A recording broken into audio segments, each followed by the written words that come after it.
दोस्तों, आप लोगों के लिए लाए हैं भगवान शिव से जुड़ी एक खास सीरीज जिसमें 3 बड़े पौराणिक घटनाओं को आपके सामने पेश कर रहे हैं। दोस्तों, हमने आप सभी को बताया था कि माता सती शरीर का त्याग करती हैं, तो उस यज्ञ में हाहाकार मच गया और शिव के सारे गण उत्पात मचाने लगे और नंदी और शिव के कुछ गण भागकर भगवान शिव को यह खबर देने कैलाश पर गए।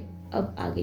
नमस्कार दोस्तों, मैं मैत्री सिंह आप सभी दर्शकों के सामने एक बार फिर से हाजिर हूँ गुरु संस्कार चैनल पर। दोस्तों, यह कथा पूरी तरह से काल्पनिक है।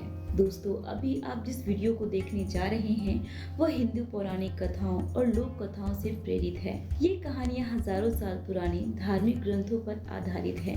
कृपया ध्यान दें कि हमारा उद्देश्य किसी व्यक्ति, संप्रदाय या धर्म की भावनाओं को आहत करना नहीं है। ये पौराणिक कहानियाँ केवल शैक्षिक उद्देश्यों के लिए हैं और हमें उम्मीद है कि उन्हें इसी तरह से लिया जाएगा। जैसे ही यह दल आगे बढ़ा, वैसे ही दक्ष के यज्ञ में अनेक प्रकार के अपशगुन होने लगे। यज्ञ स्थल की समूची धरती कांपने लगी, नक्षत्र और उल्का पिंड गिरते देखे गए और सूर्य में धब्बे पड़ गए तथा उसमें आसपास भयावह वातावरण बन गया। हजारों गिद्ध उस स्थल पर मंडराने लगे। एक भीषण चक्रवात यज्ञशाला की धज्जियां बिखेर दी और सियर तथा कुत्ते चीखने चिल्लाने लगे। वीरभद्र की सेना को आते देख पृथ्वी अपने महासागरों और महाद्वीपों के साथ भय से कांपने लगी। दक्ष भागा भागा विष्णु के पास पहुंचा और उनसे दया की भीख मांगने लगा। विष्णु ने कहा कि दक्ष, तुमने शिव का अपमान किया है तो तुम्हें उसकी कीमत चुकानी ही पड़ेगी। इसके बाद दक्ष इंद्र और दूसरे देवताओं से मदद की गुहार लगाई। उस समय सभी भयभीत थे, फिर भी वे सभी उस भयावह सेना का मुकाबला करने के लिए आगे बढ़े, लेकिन वीरभद्र ने उनको तत्काल धूल चटा दिया और वे भयभीत होकर उल्टे पैर भाग खड़े हुए। इसके बाद उस भयानक सेना ने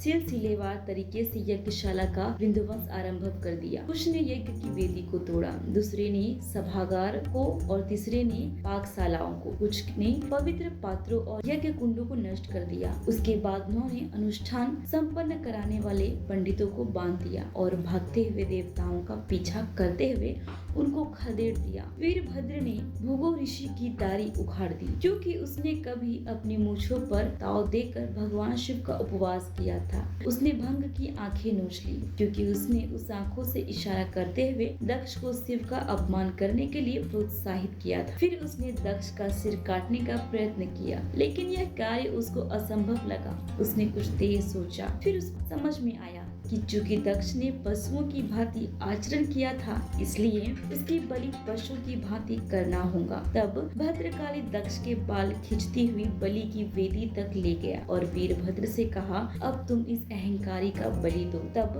वीरभद्र ने अपना फरसा उठाकर उस दक्ष का सिर काट डाला। उसका निर्जीव शरीर एक हल्के से धमाके के साथ जमीन पर जा गिरा।